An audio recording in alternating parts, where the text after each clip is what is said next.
All right, thank you. So, good morning everyone. I'm Henk Hartewell from the RIS, and I'll be talking about AS numbers missing in action. Okay, so this is today's agenda. I'll tell you why I got started in this business. I'll say a few words about the data sources we used, and I'll come to the results. And like the speaker before me, we also did some modeling. Okay, I'll go to this fairly quickly, since I assume that everybody in this room knows what an AS is. Each AS needs its own unique identifier, its AS number. AS numbers are assigned in a hierarchical way, starting from IANA, then to the RIRs, the LIRs, and finally to the end users. And this guarantees uniqueness, and the IANA plus the RIRs keep public registers of all AS numbers in use. Like Jeff explained in the previous talk, AS numbers are currently 16 bits. There's some private use, some overhead, and you end up with 64,500 available. So who has an AS?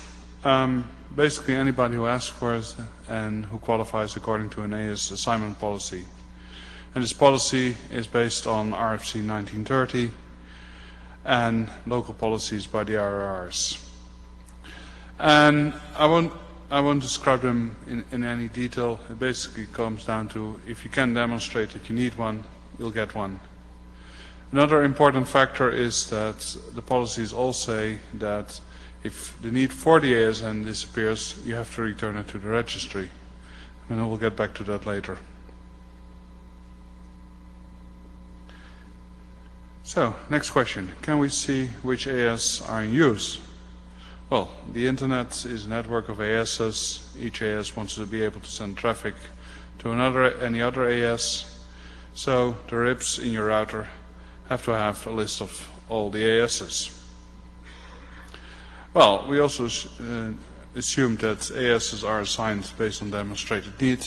So if you think a bit naively, every AS that's ever been assigned must show up in the RIP, right? Well, not exactly. Some 2 years ago, I looked at the RIPs and the registry files, and back then some 20,000 ASs had been assigned by the RIRs, and some 300 coming up new every month. At the same time, in the RIP, only 40,000 of them were visible, and only 200 new ones appeared every month. So I was a bit surprised with this, and basically asked the obvious question, what's happening here? And that's what this talk is about. So, where can you find data on ASs in use? Well, the first source is statistics files published by the RIRs. Every day, the RIRs, since sometime in 2002, they publish a list of all the ASNs, dates assigned, and a few other bits and pieces like the countries they have been assigned to. This is a report published daily since 2002, but if you look at the dates of the assignments, you can extrapolate back for earlier dates. If you do this, you have to. There are some obvious mistakes in all those files. You have to, in all the results I'm going to show next, we corrected for those. If you want to see the details, we have a full write-up available where you can see all the corrections we made to this data. Next place you can look at are the RIPs. There are several projects collecting RIPs. One of them is the RIS Routing Information Service. This project collects the RIPs 3 times a day from 450 odd peers, both IPv6 and IPv4. Besides the RIP, it collects all the BGP updates.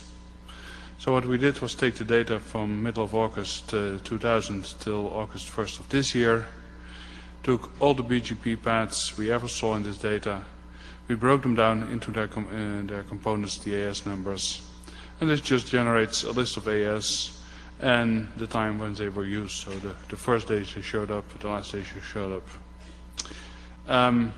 From this list, we removed private ASs, even though they should not be visible on the net. People do announce them. We just removed them from our sample. And we also removed ASs seen for less than a week. We assume that, in particular, when people announce ASs into from the unallocated ranges, this is a typo or something, and if it's a mistake, well, we hope that people recover within a week. And finally, there's the CIDR report, which is a weekly report on the internet, as seen from AS 4637. It's available since 1994. That makes it one of the oldest data series on the internet that's available. And one of the things in the report is the number of AS seen in the RIP for this AS.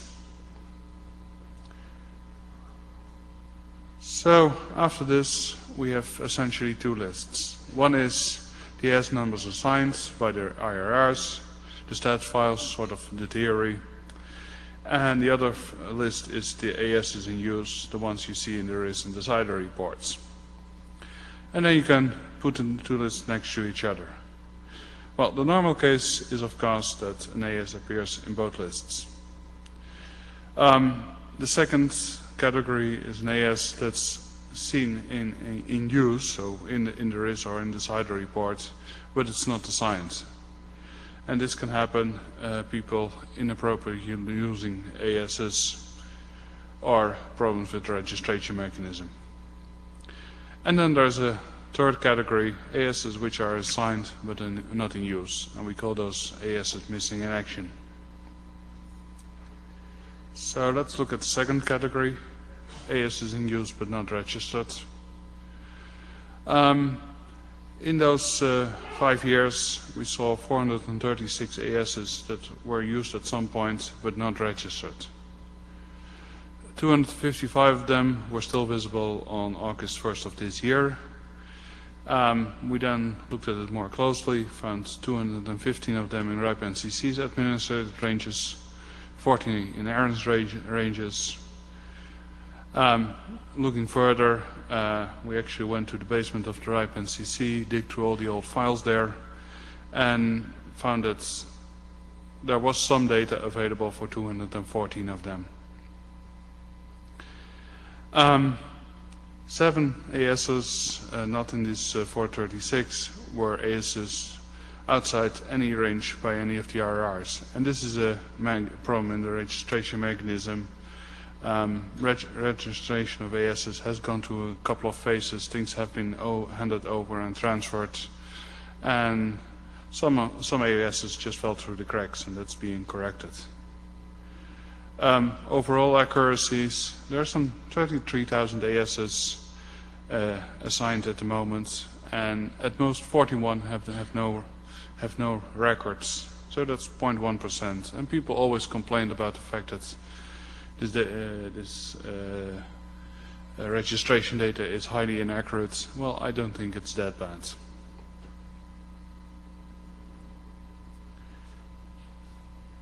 Okay, so now turning at the total number of ASs seen. And somehow this should have been animated, but okay, it isn't. There are two curves here. Assigned, which is in blue and in purple, and actual use, so in the RIS or in the CIDR report in red and green. And this is the number of ASs seen in those statistics since 1995. And you can see a couple of things in this curve. First thing is sort of 2000, a little before 2000, late 1999. You see that the rate starts to pick up. And this is presumably the start of the internet bubble. We all know that the internet bubble lasted for a couple of years, and by late 2001, early 2002, you see the rate in both curves decrease again. One thing to notice there is that the increase in actual seen on the nets is sort of back to the rates before the internet bubble, while the rates which things are assigned is still much higher than before the start of the internet bubble. So what presumably is happening here is that people making plans still continue to make plans and get ASs assigned based on those plans, but in practice a lot of these plans never make it to reality. The other thing is, because the slots are different, before 1999 you had a constant number of ASs missing in action. Since 1999 it's starting to diverge. Next thing is this what kind of growth model is here?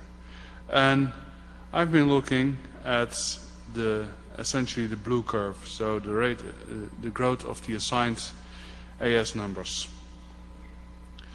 I did a couple of tests. First of all, I tried to fit them to linear and exponential curves. And on the next plot, yep, there you go. You see the data points in red. You see the solid line for a linear fit and a dotted line for an exponential fit. And this is sort of the last 2.5 years. And what you see is that the linear fit describes the data the best. The exponential fit does it sort of in the middle, but if you look at both the high end and the low end, it starts to diverge. So, no. So this indicates linear growth. Another thing is you can look at is the derivatives, so number of assigned per month. If this would be an exponential curve, it would grow. Well, it doesn't. So, contrary to, for example, the Jeff's results, and there are some small difference in what we actually did, we seem to believe that this is still linear growth. Okay. So, looking at the growth rates in more detail, this number is the plot shows the number of assigned ASs per month.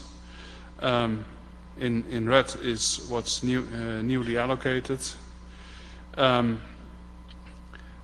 you see it fluctuated a bit in the beginning, sort of 2001, 2002 regions, and for the last couple of years it has been fairly constant. If you do the average, it's about 284 plus or minus 43 new allocations per month. At the same time, ASs disappear, so they're used, they don't show up in the tables anymore. And you see that this is also constant for the last three or 4 years at about 105 per month. You should, if you look at the latest data, you see a peak in the blue line. I'll explain that on the next slide. This is a plot for all the registries. You can also split it up per registry. So let's first do that for Aaron. And here you see 3 curves. In red, you see new assignments per month. In green, you see new plus reassignments. So a new assignment is an AS that's being used from the unused pool, has never been assigned before. A reassignment is an AS that has been in use, was recovered, and is then reassigned to another entity. And finally, in blue, you see ASs disappearing. And you can note 2 things here. One of them is that since the middle of 2004, ASNs are actually being recovered, up to around 50 a month. And then, since the start of 2005, you see that the green and the red curves diverge. And this is the ASs that were recovered being reassigned. Second area you can look at is the RIP and CCs area. Same plots.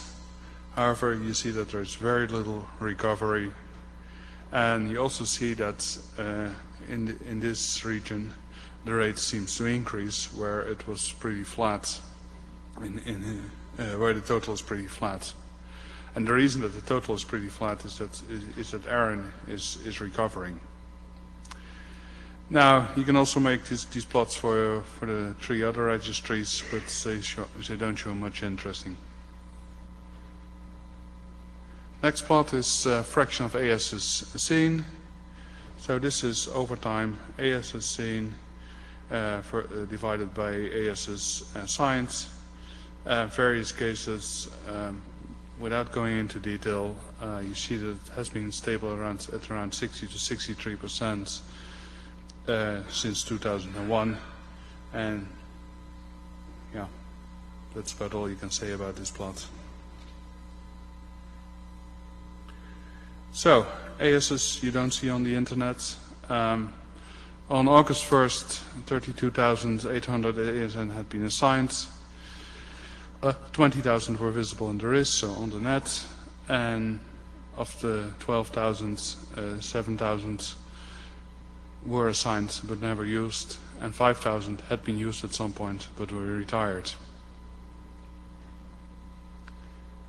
So if you then look at those 5,000 retired ASs, and you look at the age they had, so date of assignment, and start to show up until the last date that they were seen on the net, what you see here is a peak. Basically, people use ASs for a couple of years. The scale is in months, so 50 months is about 4 years. And after that, ASs disappear. So people use an AS for a few years, then return it. Another way to look at it is ASs which are still active over time.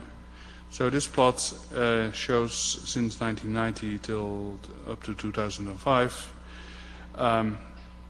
the number of ASs which are still active divided by the number of ASs that were still assigned. And what you see is that if you look at the right hand side of the plot, about 80% of the ASs assigned in 2004 is active.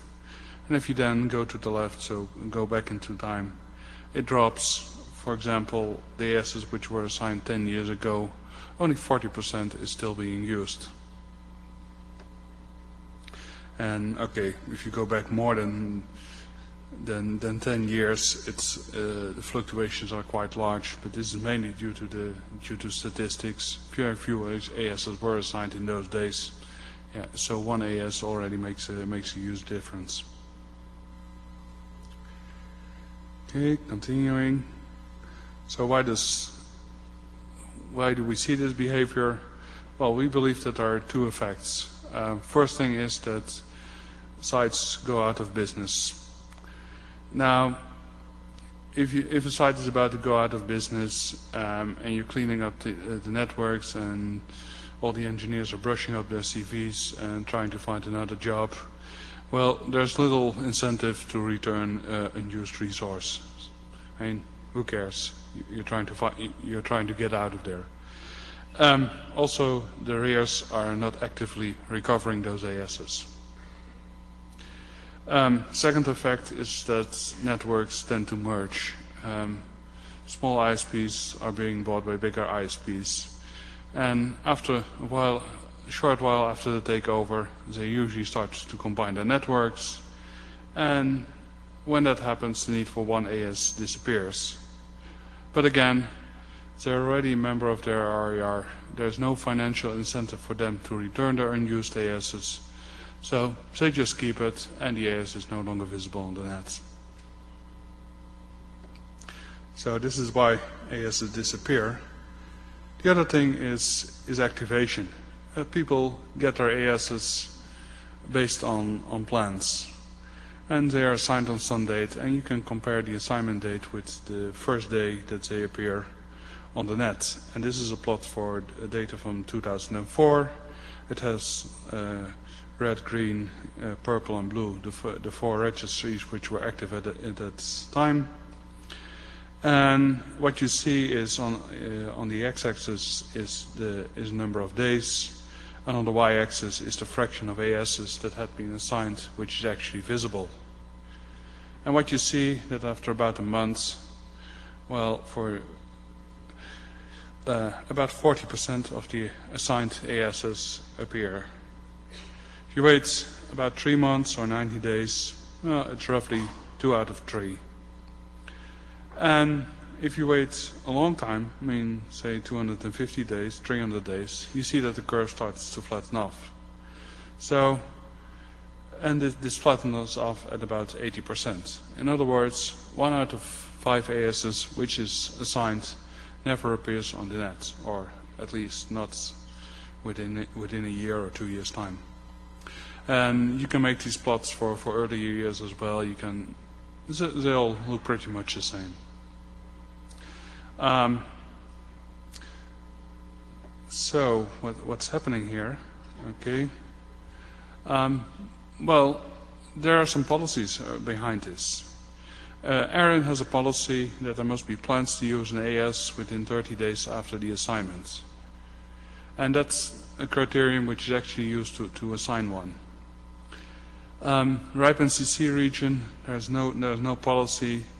However, there was a discussion on one of the policy mailing lists there, and people think that it's reasonable that an AS appears within 3 months after assignment.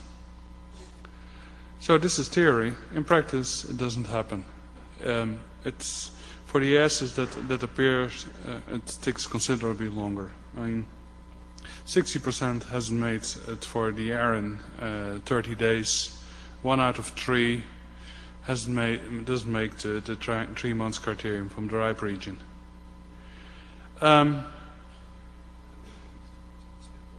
What? Okay, sure. So, and finally 20% never appears, even though there was a demonstrated need. Okay, let's model this a bit. So the first question people ask is, when will the AS run out of 16-bit ASNs? So we have 64,000 available. We assigned 33,000 were assigned, and we assigned 280 per month. So if we put that in and we assume our model of linear growth, we run out in about 8 to 11 years, which is 2013 to 2016. Obviously, if you put in Jeff's model of exponential growth, it will be a little bit shorter. Can we make this last longer? Sure. First thing is we reclaim and reassign what disappears. If we do that, we're down to 179 assignments per month, and we're sort of looking at the 2020 range, plus or minus a couple of years. And finally, we can also reclaim what's assigned but it's not being used. You're down to 160 a month, and that buys you, well, it buys you another 8 years, and you're looking at 23 years from now. So yes, you can make it last longer if we would all become responsible netizens. Of course, you can make the pool last 1 million years if you go to 4-byte AS numbers, and Jeff discussed that. What you have to do to make the pool last longer? Well, make policy changes. Current policies are based on demonstrated needs. Only 63% is actively used, 20% never makes it. So probably it's too easy to demonstrate needs. And one thing the policy working groups of the RIS can do is revisit the policies and make the criteria a bit tighter. Next thing you can do, reclaim unused resources. Now, reclaiming is kind of hard, since uniqueness is essential in this game. And what will happen if somebody who has an AS stops using it for whatever reason, and after a few years decides, oh yeah, it was given to me a few years back by the RIRs, I'll just use it again, and in the meantime the thing has been reassigned. So far there has been no good mechanism for recovery, but there are efforts in the APNIC and the RIP region to look at certification, and that might be the answer. Well, certification is very simple. Each assignment is accompanied by a certificate that shows that a resource is assigned to somebody. Say 1 year, obviously it's renewable, so if you renew it, you don't need to renumber. But if you don't renew it, the certificate expires and the resource can be reused. This will people doing peering and setting up routings to check that the certificate is actually valid. But this is something that's expected to become standard practice for securing the routing system anyway. So yes, you can make it last longer. So, to conclude, well, 284 assigned ASs are assigned from the pool per month. Actually, growth is about 160 per month, so there's quite a difference there. If we go on with this 284, we'll run out of ASs by something like 2000 to 2016. And if people want to make this last longer, well, start looking at reclamation, and certification might help. If that doesn't work, well, people should start to think about deploying 4-byte ASs. So ask your vendor, make transition plans, and just put this on your agenda. We have a lot more numbers from this data, and we have a full paper. It's a RIR document, informational RIR document, and you can download it from the URL on the screen. I have to thank a bunch of people who all contributed to this work. And are there any questions?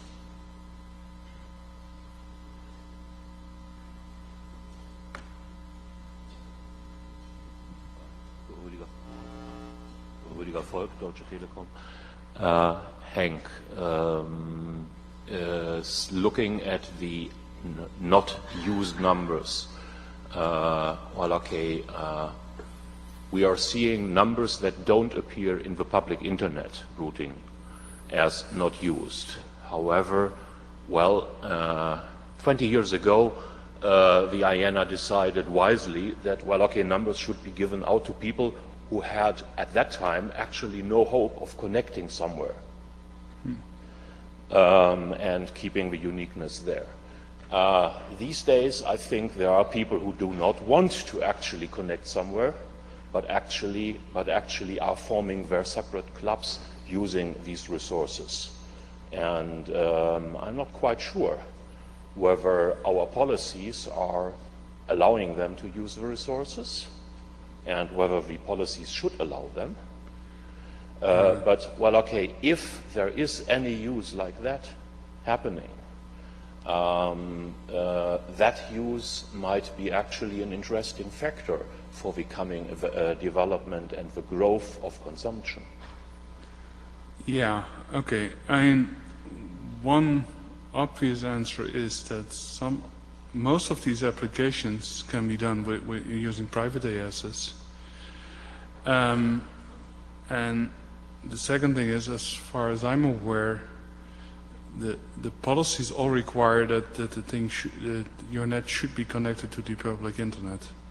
And that's the current policy. I mean, it's very likely, I didn't do any historic research on this, that it might have been different in the past. But then again, so very few were assigned back in those days. Well, haven't there been discussions like the mobile phone industry asking, well, okay, where can we get unique resources, being IP4 addresses or AS numbers? And they were advised to use actually the existing registry framework. And, well, okay, there is some good reason not to use private AS numbers where you are actually targeting a system that is open in some sense. Well, okay, using private numbers within the corporate space that I actually think I'm controlling is something very different from using private number space within an industry where obviously no party can exercise control about the other parties joining. True, yeah. Right. Tony Tauber, currently with Comcast.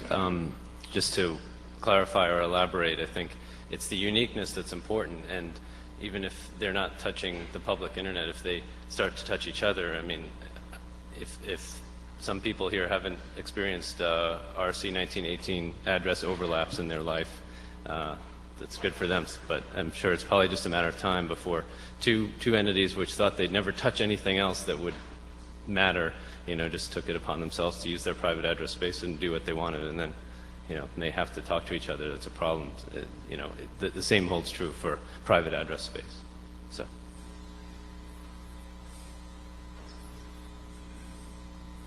Randy Bush, IIJ.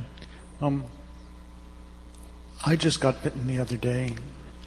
I was studying route views data and found weird AS behavior, and it turned out that Aaron has started recycling AS numbers.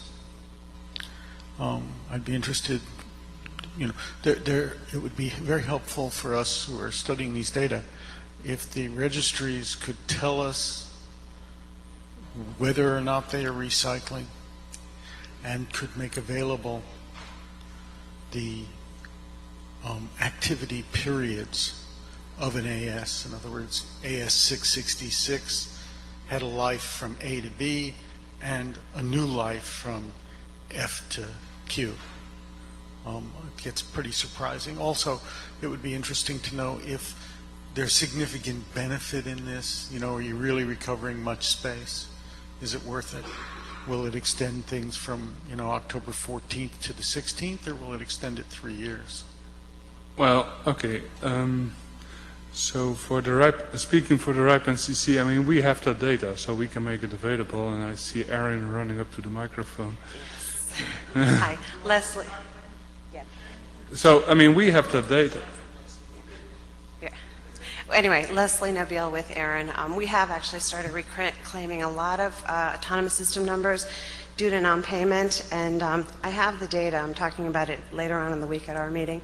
But we've gotten, in the past 6 months, we've reclaimed 461 ASNs, and we are starting to recycle them. We hold them for a year, and then we've started using them. So I'll publish some stats on that at some point. Yeah. So, and the other thing is, if I can just show the plots. I mean, if you reclaim what disappears, I mean, it buys you a couple of years, which, yeah, I mean, I mean, the problem that we have to find another solution does not disappear. It just buys us time.